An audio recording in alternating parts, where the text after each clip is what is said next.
रास्ता भटक जाता है। उसी जंगल में एक प्रेत रहा करता है, उसी जंगल में एक प्रेत रहा करता है। वह बहुत भूखा है, वह बहुत भूखा है। राजा को देखा तो खाने दौड़ा। राजा ने कहा कि कौन सा पाप किया है जो तुझको प्रेत नहीं मिली? मैं राजा हूँ, हमारे साथ में चलो, मैं बहुत कुछ खाने को दूंगा तुम्हें और प्रेत होने से मैं तुम्हें मुक्त कर दूंगा। नारायण बलि विधि कर। राजा की बात प्रेत को अच्छी लगी। प्रेत ने कहा कि मैंने बहुत सारे पाप कर्म किए हैं, मेरी अकाल मृत्यु हुई।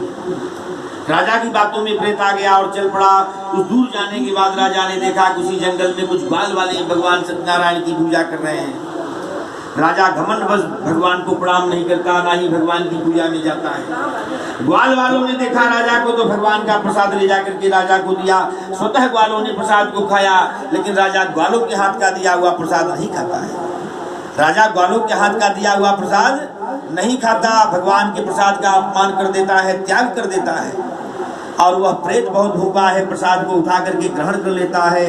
प्रसाद खा लेने से प्रेतात्मा के लिए बैकुंठ से विमान आता है और उस प्रेत को मोक्ष हो जाता है। और राजा भगवान के प्रसाद का अपमान करता है, उसको बहुत कष्ट होता है। स्कंद पुराण में बताते हैं कि तस्य पुत्र शतम नष्ट धन धान्यादिकम सर्वतः। राजा के 100 पुत्र हैं, सभी मर जाते हैं, संपत्ति नष्ट हो जाती है, राजपाट नष्ट हो जाता है। राजा को आश्चर्य हो जाता है, इतनी शक्ति किसके अंदर है? उनके गुरुओं ने कहा कि महाराज इतनी शक्ति भगवान में है। रंकम करोति राजा नाम रंग में उच्च।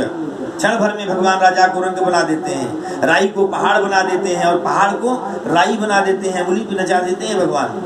इतनी शक्ति है भगवान में, और आपने भगवान के प्रसाद का अपमान किया है, जिससे आपकी यह दशा हुई है। राजा ग्वालों के पास जाता है, विधि पूर्वक भगवान का पूजन करता है। चौथे पन में राजा को सब कुछ प्राप्त होता है और अंत में वैकुंठ हो जाते हैं। सूत जी कहते हैं कि हे मुनियों, सभी मनुष्यों को भगवान में प्रीति रखनी चाहिए। जो भक्ति भाव से भगवान की पूजा करते हैं दुखों से छूट जाते हैं, इसमें कोई संदेह नहीं है, यह सत्य है। भगवान की पूजा संपूर्ण फल देने वाली है, कोई भी ऐसा फल नहीं है जो भगवान की पूजा से न प्राप्त हो। इन्हें कोई सत्यदेव कहते हैं, कोई राम, कोई कृष्ण, कोई हरि, कोई विठल कहते हैं। यही भगवान विष्णु है जो नाना प्रकार का रूप धारण करते हैं। सनातन अविनाशी भगवान विष्णु कलयुग में सत्य व्रत रूप धारण करते हैं। सत्य ही नारायण है, सत्यमेव जयते, सत्य की जीत होगी। सच्चिदानंद रूपाय विश्वोत्पत्त्यादि हेतवे तापत्रय विनाशाय श्री कृष्णाय वयं नमः। भगवान कलयुग में सत्य व्रत रूप धारण करके भक्तों की इच्छा की पूर्ति करते हैं। जो किसी प्रकार के भय में है मुक्त हो जाएंगे, बंधन में है छूट जाएंगे, इस लोक के सुख को भोग करके